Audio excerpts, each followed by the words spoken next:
So we're going to do a little video on fans and air pressure switches and how they work. This will probably help some of the younger engineers who don't come across this technology very often. It's old technology now, but it's still about. So yeah, we'll do a little video and hopefully this might help some of you. So what we've got is a fan, flue hood and an air pressure switch from a Baxi. Part of the wiring loom, which is over here. And we've just wired that to a 3-pin plug. So we can run you through how it works. So first of all, we'll take a little look at the fan and what's involved with the fan. So we've got a little cooling propeller on the top there. That's just to keep the fan cool. I doubt it works, to be honest with you. We've got the motor, live, neutral and earth connections. We've got some little bushes on here that keep it steady and keep it balanced. It's not uncommon for these little circlips on here to break off. The run up, the fan will run in balance then. I've never changed one of these or put one back on. I'm not even sure if it's a spare part. I'm sure somebody else will know the answer to that. If you turn it over, you can see your fan blades there. A little build up of debris on there. It's important to clean these, keep it clean because that'll slow the fan down.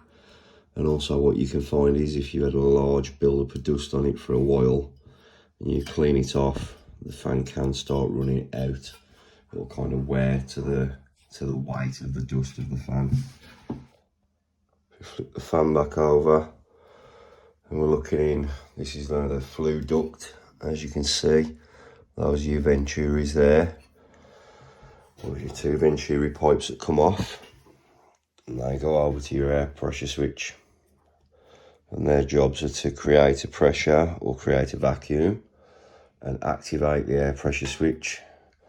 The air pressure switch is actually a safety device for the boiler, and really all its job to do is let the circuit board know that the fan's running and it's okay to start ignition. If we look at the air pressure switch, if you can just see on the side there, C on the top, NC, normally closed and normally open. It's quite important to know what those stand for and how they work. We'll get back onto that in a minute. And then we've got your wiring loom, which comes down to the circuit board. Where we gone? Here it is. Now we've got this part on here. We've kept this on because it's important to be able to know how to test down that wire and that there's continuity down there. So we're going to start off with the air pressure switch. As you can see, if you can see that, we'll bring it in a little bit closer. On the air pressure switch, we've got NO. If you go into the blue wire, normally open. NC, normally closed. C is common. So it's important to understand what these do. Normally closed and common. When the boiler's not running, you'll have continuity between those, and the circuit board checks for this. So you need to make sure you've got continuity between common and normally closed when the boiler's not doing nothing. If you haven't got that, the boiler's not going to fire. It's not going to respond. It's going to bring up an air pressure switch fault or a fan fault depending on the boiler. So it's important to check continuity through those two. It's also important to check that the lead down to the circuit board is intact and you've got continuity through that. So we'll show you how to do that now.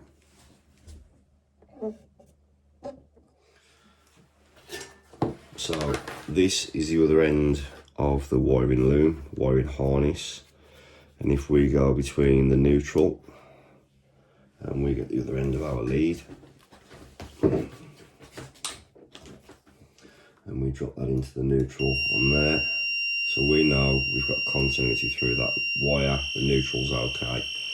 And you'll just repeat that for every wire going to the air pressure switch from your connection on your circuit board. We know that's okay then. We then need to check between common and normally closed. So make sure you put it on a clean bit of terminal, because if it's dirty it may not pick up. There we go, we've got continuity through there. We also want to check that the switch actually works on the air pressure switch itself.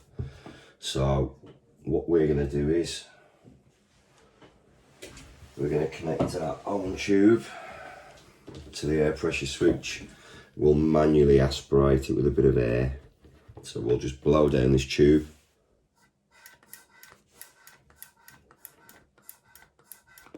You can hear the switch making and breaking.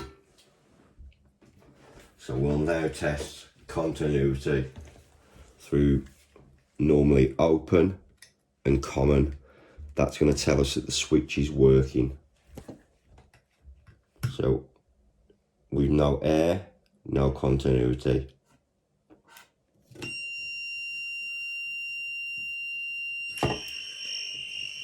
So we now know that the switch works on the air pressure switch.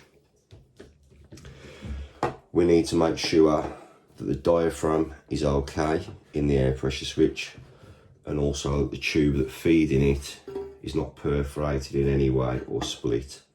So to do this, we simply get the tube, suck on it, pinch the end, leave that for about 30 seconds to a minute.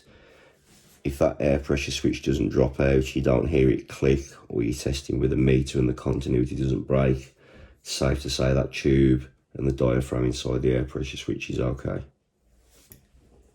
You also need to visually inspect these tubes for any damage, any split, any debris that may be in there. You also need to check the venturi inside there. Make sure there's no debris inside there. Inside these little ports there to the venturis, if you can see them. Make sure all those are clear. All those will have an impact on the working and activation of this air pressure switch. It's important that they're clear.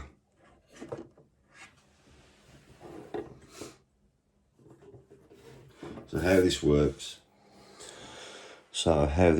is negative pressure tube, which connects to the negative, which is actually marked up on the back of the air pressure switch, as you can see there, negative, positive the other side.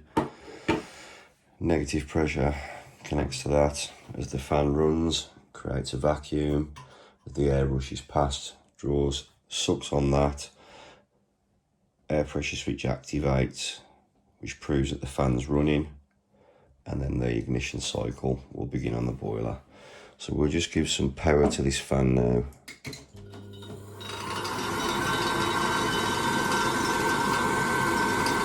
As you can see, the vacuum from that tube there. And you'll now see the impact of if you have a blocked flue or a restriction in the flue. So what we're doing is we're placing our hand down to create a restriction. This is where the air pressure switch should drop out on the boiler if it's working properly.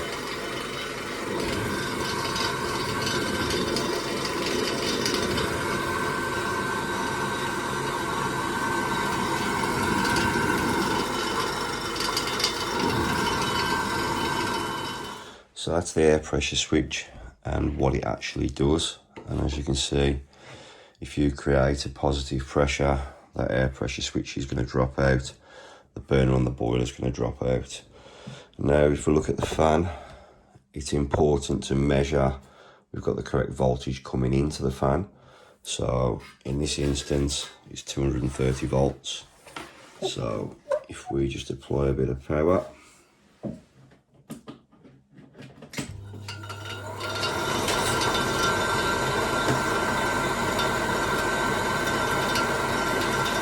our meter,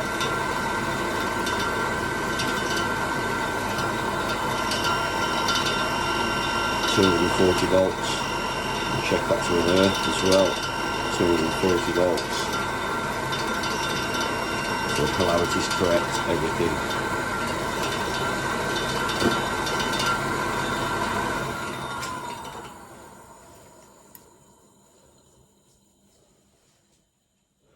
You can also look in some of the instructions. If it's not listed in the instructions, you can contact the manufacturer's helpline and get the resistance reading across the fan motor. That can also give you an indication as to whether the motor's any good. We can check the pressure coming off the fan with a digital gauge like that. So if we haven't got the correct voltage in going into the fan, it's highly unlikely the fan's going to run at full speed. Therefore, your air pressure switch is not going to get activated once again. So it's all about knowing how to check, which parts to check, and how to eliminate parts of the air pressure switch and fan process. We go to quite a lot of jobs where someone's been out and they're on the right lines, but they've changed the wrong part. They've missed out a few key points to the diagnosis, which is caused them to fail to diagnose it properly. So, also important, make sure your fan is clean. That will slow your fan down. Take it out, clean it with a brush, flip it over, hoover it out, blow as much dust out as possible. Sometimes you can get a slow moving fan. You can grease these, it's not easy to do, but whatever you're using, you've got to use a heat resistant substance. I've used white lithium grease in the past, which has worked quite well. I've got a couple of fans that are still going 3 years old that I've greased up. So, right, we'll apply some power now and we will check the continuity between normally closed and common to make sure we've got that. But we're going to check it at the end of the wiring harness. And this will prove that everything down from the air pressure switch to the PCB works.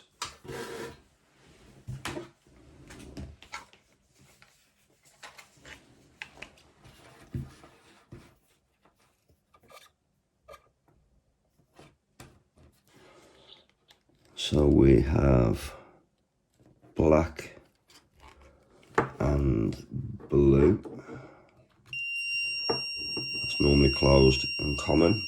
That's correct. We have nothing moving. And when we apply power, that should break. We should have no continuity there. It should now flick between common and normally open.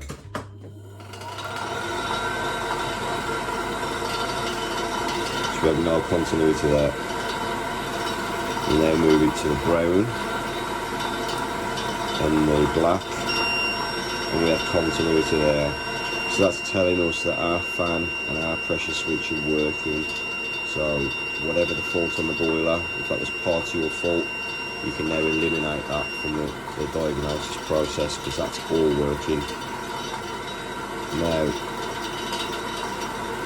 let's test our theory.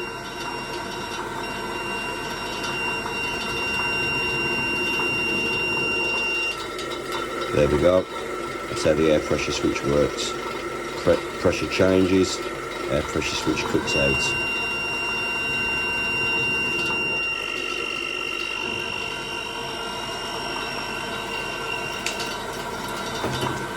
There we go. That's our little video on fans and air pressure switch.